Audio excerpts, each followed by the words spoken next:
کمزور سے کمزور عورت بھی اس وقت دنیا کی مضبوط اور طاقتور عورت بن جاتی ہے جب اسے ایک عزت دار مرد کا ساتھ نصیب ہو جائے، کیونکہ عورت کو مضبوط نہیں بلکہ عزت دار مرد کی ضرورت ہوتی ہے۔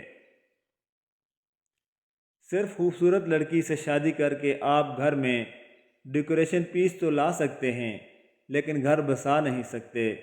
شریک حیات کا نیک سیرت و دیندار، با پردہ حیادار ہونا لازمی ہے۔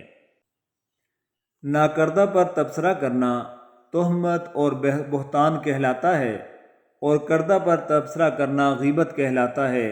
اللہ پاک ہم سب کو تہمت، بہتان اور غیبت سے بچائے۔ اپنے اندر برداشت پیدا کریں، معلوم نہیں آپ کو کون کون برداشت کر رہا ہے۔ حیرت اور تعجب کی بات ہے، ہم بیٹی کی نسبت سے داماد کو بیٹا مان لیتے ہیں، لیکن بیٹے کی نسبت سے بہو کو بیٹی کیوں نہیں مانتے؟ حضرت شفیق بلخی رحمۃ اللہ علیہ کا قول ہے، جو شخص احسان کرتا ہے اسے چپ رہنا چاہیے، لیکن جس پر احسان کیا گیا ہو اسے بولنا چاہیے۔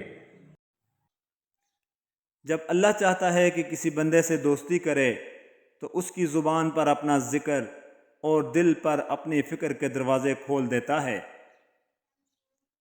اگر اللہ نے تمہارے دل میں کچھ ڈالا ہے اور تمہیں دعا مانگنے کی توفیق دی ہے تو یقین رکھو نصیب میں بھی وہی ڈالے گا۔